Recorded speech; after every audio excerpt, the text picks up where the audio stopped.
Bonjour à tous et bienvenue sur ma chaîne YouTube. Je suis Sigrid et je suis très heureuse de vous retrouver, vous les natifs du signe du Scorpion, pour ce qui va donc être votre taroscope pour ce mois de mars 2018. Nous sommes en effet déjà au mois de mars et pour ce mois-ci, je vous propose un autre type de tirage que celui que j'utilise d'habitude sur la chaîne.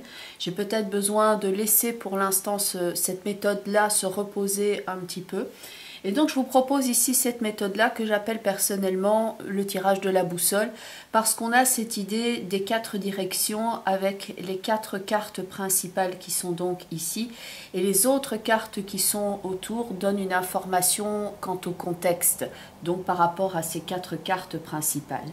Ce tirage va être accompagné d'autres cartes comme pour renforcer le sens. Et quand il y a synchronicité, c'est que le tirage est donc juste pour moi. Et les cartes qui accompagnent sont issues d'un autre tarot qui s'appelle le tarot psychique de John Holland.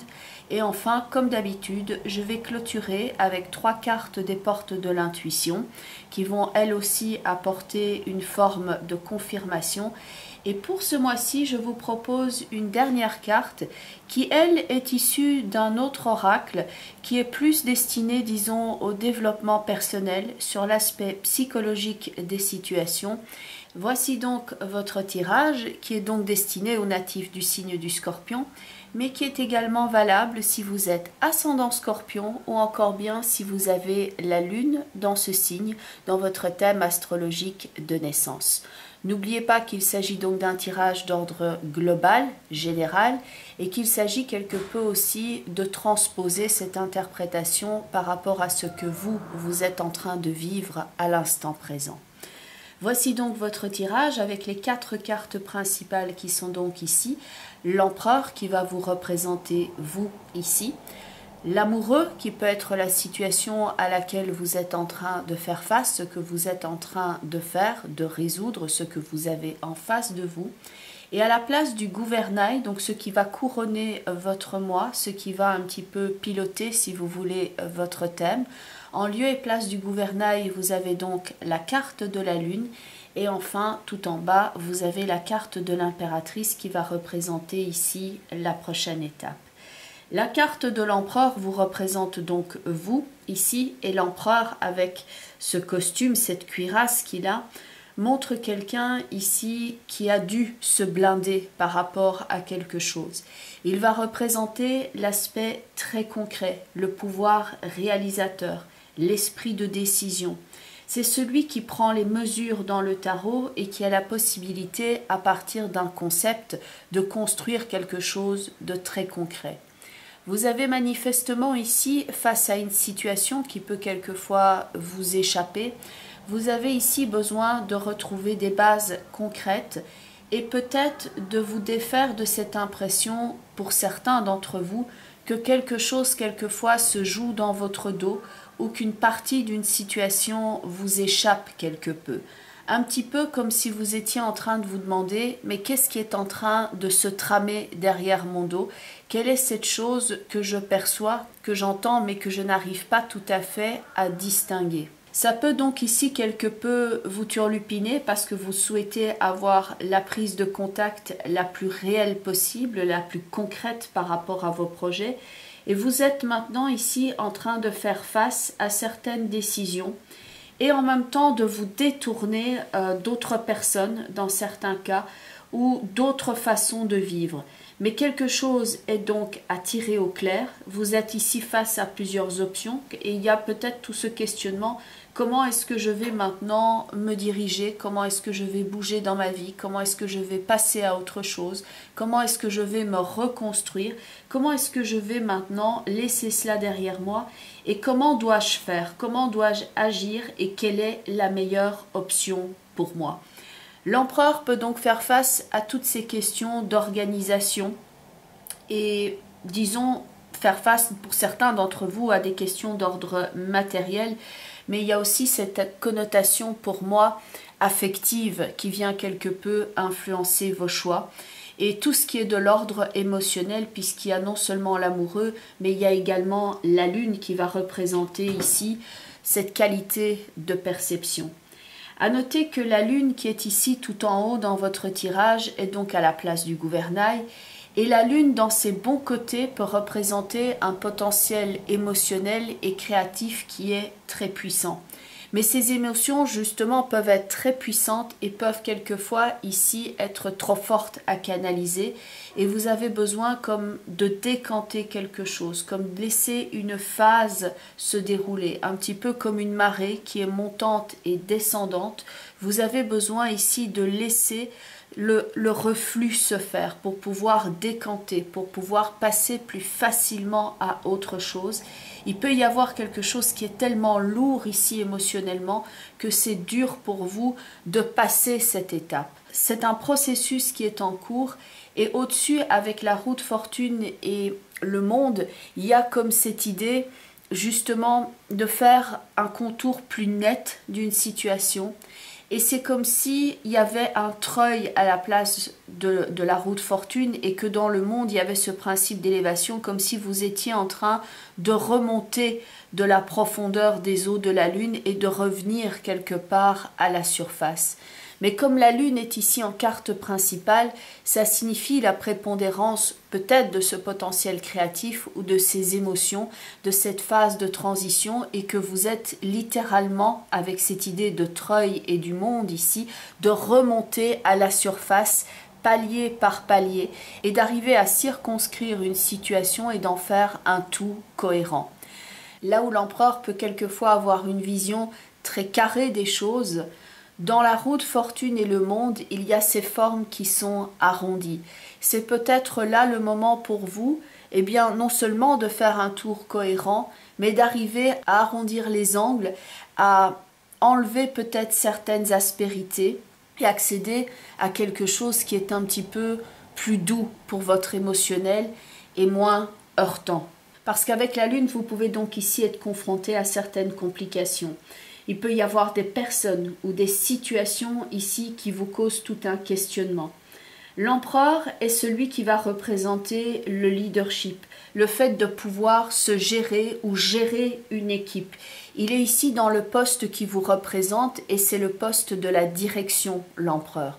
Bonne direction ici, mais avec certaines choses quelquefois à régler, certes.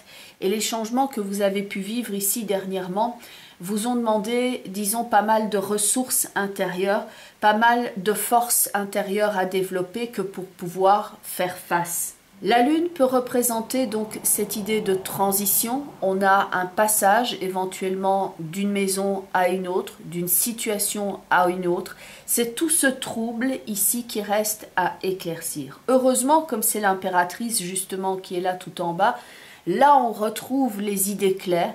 Il y a de nouveau ici cette idée d'éclaircissement avec le chariot et la justice où on arrive ici à signer quelque chose, à comprendre, à avancer et les choses sont sur un terrain qui est peut-être plus facile à aborder ici parce que là ça avance de façon très concrète et les choses sont claires, nettes et précises et on n'avance pas à l'aveuglette comme dans la carte de la Lune où on peut éventuellement chercher sa place et chercher une forme de cohérence. Dans l'impératrice, il y a donc ce principe d'idée claire. Dans le chariot, c'est quelque chose qui se met en route, c'est quelque chose qui est en train de s'ériger, c'est quelqu'un qui prend place et dans un cadre ici qui est très clair, qui est la justice. La justice va peut-être représenter aussi le contrat ou disons la forme d'équilibre à laquelle vous aspirez ici. Équilibre, contrat, cadre légal, peut-être quelque chose aussi qui est en rapport avec la justice, le cadre administratif, que vous avez besoin d'aller par exemple chercher dans certains cadres au niveau législatif, administratif. Vous allez dans ces endroits pour trouver des réponses justement par rapport à ce trouble qui est donc exprimé dans la Lune. Donc il y a certes cette phase de trouble à dépasser, mais on voit bien que vous êtes ici dans une attitude très proactive, très carrée, très réalisatrice et que vous avez la possibilité ici de ne pas boire la tasse, on va dire ça, comme dans la carte de la Lune, et de passer au-dessus et de vous réaliser. Dans la Lune, on a quelquefois cette sensation-là si loin et si proche. On est dans un entre-deux et on cherche l'apaisement. On est en train de reprendre des forces ici. On se guérit ou on se console de quelque chose qui quelquefois nous dépasse ou s'éloigne de nous sans que l'on comprenne tout de ce mouvement. Mais les choses se dégagent, on apprend au fur et à mesure. C'est quelque chose qui a pu vous déstabiliser quelque peu, mais dans lequel vous n'allez pas rester ici. Et ça vous donne aussi la possibilité d'aller au-delà de la surface des choses, de trouver la racine de ce qui vous trouble et de décanter quelque peu les émotions. La lune pouvant aussi représenter donc ce blocage émotionnel, le passé, quelquefois les biens immobiliers, il peut y avoir tout un changement ici au niveau familial concernant des maisons, des biens immobiliers, des structures. Il peut y avoir tout ce genre de questionnement ici qui est à l'ordre de votre esprit. Et tout cet imbroglio, vous êtes en train ici, heureusement, avec l'empereur, de le régler. Le tout étant ici de ne pas laisser libre cours à certaines anxiétés ou angoisses que peuvent représenter, bien entendu, la carte de la lune, mais de dépasser cette étape-là. On remonte ici, on prend de la hauteur et on bouge de là. Vous décidez ici très clairement de ne plus perdre votre énergie sur une voie qui ne fonctionne plus et vous allez de l'avant. Pour certains, avec la lune ici, vous pouvez vraiment le ressentir comme une phase karmique de votre existence, avec ce principe de transition et ce principe de se sentir un petit peu comme un entre-deux, avec quelque chose qui vous échappe quelque peu ou qui s'éloigne et que vous avez besoin de digérer les choses. Alors, au niveau des cartes du tarot psychique, donc l'idée était de prendre une carte pour l'empereur, une carte pour l'amoureux, une pour la lune et une pour l'impératrice. Quand j'ai mélangé le jeu, il y en a deux qui se sont présentés pour l'empereur. Et donc ça reflète un petit peu comme un effet miroir, cette rencontre de cartes qui est le mât avec l'empereur. La première carte, c'est justement la carte de la transformation. Ce changement qui a été effectué, qui a été vécu et qui peut donc être quelque peu ici déstabilisant. C'est le principe même de la chenille qui devient papillon. Et la deuxième carte qui accompagne ici, c'est la force spirituelle et l'empereur qui a pu se sentir particulièrement impacté par cette phase de transformation. Et il y a cette possibilité maintenant, en tout cas, de rassembler son énergie, de rassembler ici sa force intérieure que pour justement traverser cette épreuve. Cette deuxième carte ici, avec ces deux personnages, il y a la force intérieure ici qui est située en arrière-plan de ce premier personnage qui montre cette structure interne que vous êtes en train de renforcer ici pour aller de l'avant. La carte qui va être en accompagnement ici de l'amoureux et du battleur, dans ces deux cartes-là, il y a déjà ce principe de jeu, de quelque chose qui est en train de se transformer, où on étudie les différentes options. Et il y a ce principe donc de jeu et de qu'est-ce qui est en train de se jouer, qu'est-ce qui peut quelquefois être manipulé ici et qui peut passer comme ça de main en main dans la carte de l'amoureux et que l'on ne perçoit pas. Il y a une idée de mouvement et l'empereur ici tourne le dos, donc attention ici à ne pas perdre certaines choses de vue, parce qu'il y a une forme peut-être d'éparpillement dans l'amoureux et la carte du battleur. Certes, ce sont les différentes options avec lesquelles vous pouvez jouer, mais faites attention à ne rien perdre de vue ici. Car il y a cette idée de jeu de masque, de jeu d'apparence éventuellement. Et la carte qui vient recouvrir donc ici au niveau du tarot psychique, c'est justement la carte de la tromperie et de l'envie. Vous pouvez avoir ainsi l'impression que quelque chose s'est joué dans votre dos ou que c'était sous vos yeux mais que vous ne l'avez pas vu.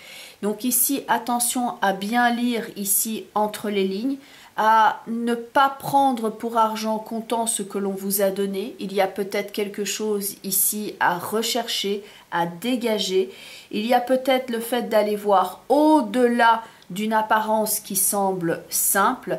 Et pour ceux qui sont dans un travail créatif, Il y a effectivement le fait de porter ici plusieurs masques, le fait de jouer avec le principe de la comédie que peut représenter ici ce personnage-là, mais cela ne va pas nécessairement concerner tous les scorpions. Je pense que ici, c'est plutôt le fait d'aller chercher, pour la majorité d'entre vous, d'aller rechercher au-delà de l'apparence, pour essayer ici de ne pas se laisser tromper, parce qu'on pourrait essayer, disons, de vous vendre quelque chose ou de vous faire l'article avec le battleur. Et ça peut être une idée de jeu ou comme si tout était simple, et en réalité, quand on gratte un petit peu plus loin, on voit qu'il peut y avoir quelque chose qui peut être trompeur. Donc attention ici aux apparences, attention à ce qui paraît peut-être trop simple. Quand on vous dit « ne t'inquiète pas, ça va s'arranger », et fais-moi confiance ou ce genre de choses, justement, assurez ici vos arrières. Au-dessus de la carte de la Lune, où on a donc cette idée de transition, on a précisément ici un personnage dans cette carte qui passe de l'ombre à la lumière et donc qui change de paysage, qui est en train de tourner une phase importante de son existence. Il tient ici cet outil qui justement est une boussole dans sa main. Ça pourrait vous dire ici, il faut voir au-delà de l'apparente réalité des choses. Il s'agit maintenant de ne pas perdre le nord, de garder ici tout cet aspect et ce potentiel créatif et constructif que j'ai, et de ne pas me perdre ici dans les situations troubles ou pas assez éclaircies. Car ce personnage-là doit résolument ici aller de l'avant et ne pas se perdre. Allez ici vers les situations qui sont claires, essayez de vous dégager de tout trouble afin de retrouver tout cet aspect lumineux qu'il y avait donc dans l'impératrice, le chariot et la justice, où là les choses se font en toute clarté. La carte qui va au-dessus de l'impératrice, c'est celle-ci, la carte de la patience et de la planification. L'impératrice a justement tout ce potentiel créatif, les idées qui sont claires. Elle représente aussi une idée de beauté. Ce sont les choses ici qui vont passer en conception. Et il s'agit maintenant, pour certains blocages émotionnels ou certaines douleurs du passé ou certaines étapes de rupture que vous avez pu vivre avec tout ce facteur de transformation important dans votre vie, il vous faut ici peut-être un petit peu plus de temps que pour tout digérer, mais que ça ne vous empêche pas en tout cas de vous rediriger directement ici dans un autre projet qui lui peut être créatif, qui peut être porteur et qui peut être planifié et géré à partir de maintenant.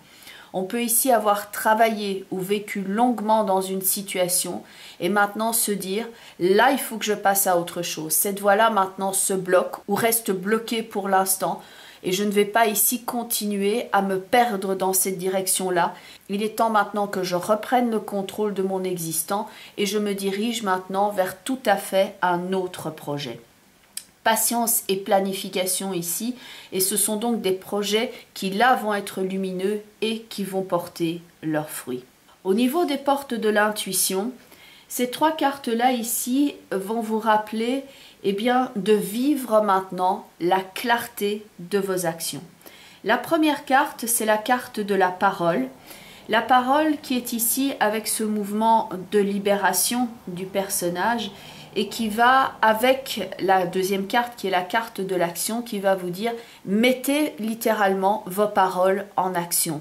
Il s'agit d'émettre ici une opinion, il s'agit de dire les choses et ensuite il s'agit d'agir. La carte de la parole est avec ce texte « Soyez en permanence bienveillants à votre égard et les autres en feront de même ». Libération de la parole, libération ici au niveau du geste, au niveau de l'action, le fait de se libérer de quelque chose. Et la carte de l'action vous renvoie justement au potentiel créatif, créateur, constructif qu'il y avait donc dans l'empereur et l'impératrice dans votre tirage. La carte de l'action est donc ici un bon mouvement à donner maintenant à votre vie. C'est le fait non seulement de passer, de laisser quelquefois quelque chose d'autre, mais de ne pas baisser les bras et de vous lancer dans cette nouvelle entreprise. La carte de l'action est avec ce texte. Soyez prêts à agir concrètement et les difficultés auront tendance à s'évanouir. Et enfin, la dernière carte est donc ici pour montrer que vous avez la possibilité maintenant d'ouvrir ce nouveau chapitre de votre existence. La nouvelle page, donc avec cette page blanche, ici, tout en clarté, tout en luminosité, vous avez la possibilité maintenant d'ouvrir un nouveau chapitre. Vous êtes face ici à ce nouveau projet, face à cette page blanche, et vous avez donc la possibilité ici, littéralement, non seulement de passer à autre chose, mais de construire quelque chose de nouveau. La carte de la nouvelle page qui est là pour vous dire, préparez-vous au changement qui s'annonce. Et enfin, la toute dernière carte qui, elle, est en relation donc avec l'aspect, disons, plus spirituel, le développement personnel, c'est ici la carte de l'inquiétude avec ce texte. J'apprends que l'inquiétude ne change rien à la situation.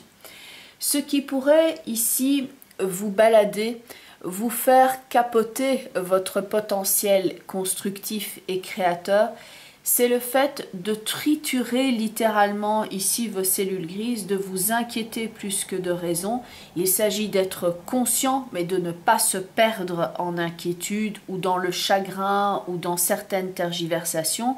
La carte de l'inquiétude, avec ce mouvement qui tourne ici sur cette image, montre que quelque chose peut littéralement tourner et re-retourner dans votre esprit, et il faut éviter évidemment que ça devienne de l'obsession. Il faut sortir de ce marasme et de cette roue émotionnelle.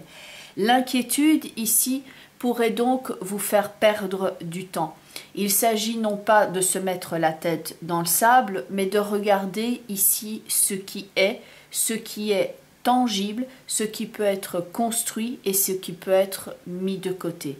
Rien ne sert de s'acharner ici par rapport à des portes qui sont fermées, alors que le paysage est clair et dégagé d'autre part. Il y a certaines choses qui peuvent éventuellement faire partie de votre questionnement à l'heure actuelle, que ce n'est pas au mois de mars pour une raison ou une autre que vous aurez la réponse à ces questions, mais que ça ne vous empêchera pas, si maintenant vous mettez ces inquiétudes de côté, de travailler sur d'autres projets qui, eux, peuvent tout à fait être productifs et avancés. L'inquiétude est en fait un gaspillage émotionnel, ce que l'on aurait pu éventuellement voir dans la carte de la Lune, où on peut quelquefois se noyer, et ça vous donne quelquefois l'illusion que vous contrôlez les choses. Mais donc quand vous dépensez ce trop-plein d'énergie à vous tracasser, ça vous limite, et ça peut avoir un effet secondaire sur la concrétisation de vos projets. Ça peut court-circuiter votre espoir, ça peut empiéter sur votre foi en l'existant et l'enthousiasme que vous pouvez mettre dans ces nouveaux projets. Et donc vous avez tout intérêt ici, disons, de mettre ces énergies négatives de côté parce que ça va vous conditionner ici quant à un résultat négatif. Il ne s'agit donc pas de mettre la tête dans le sable, mais d'être réaliste au possible et de voir que cela ne sert à rien de s'énerver pour certaines choses qui ne peuvent pas être résolues maintenant, mais par contre qu'on peut passer à autre chose et qu'on peut planifier maintenant un autre projet qui lui peut donc être une route qui se dégage. Bien entendu, on est ici dans le cadre d'un tirage d'ordre global, général. Donc pour ceux et celles qui souhaiteraient avoir un complément d'information, donc toujours dans le cadre d'un tirage global, vous pouvez regarder la vidéo qui correspond à votre signe ascendant, ainsi que la vidéo qui correspond au positionnement en signe de la Lune dans votre thème astrologique de naissance. Comme ça, vous avez le panorama le plus complet, toujours bien entendu dans le cadre d'un tirage global. Il s'agit bien entendu de bien comprendre que tous les scorpions ne vont pas nécessairement vivre la même chose au niveau concret, donc il s'agit quelque part de transposer tout cela bien entendu par rapport à la situation que vous êtes en train de vivre à l'instant présent. Il reste que je vous souhaite un très joli mois de mars avec de très beaux projets, de lever ici ce voile d'inquiétude afin de ne pas perdre votre temps, de retrouver ici la clarté de vos actions, de bien décanter éventuellement tout ce nuage émotionnel de turbulence que vous avez pu traverser. Et puis bien entendu, pour ceux et celles qui souhaiteraient me contacter, je mets toutes les informations en bas de la vidéo. Vous avez notamment mon site web www.sigrid-de kerak.com. Ça, c'est mon site web. Et sur le site web, il y a une page contact avec un formulaire que vous pouvez remplir afin de rentrer, pour ceux qui le souhaitent, directement en contact avec moi. Je vous remercie encore pour votre écoute attentive, pour vos retours et puis aussi pour votre support à cette chaîne. Je vous embrasse. Encore un très joli mois de mars à vous. Bye bye les scorpions et surtout, prenez bien soin de vous.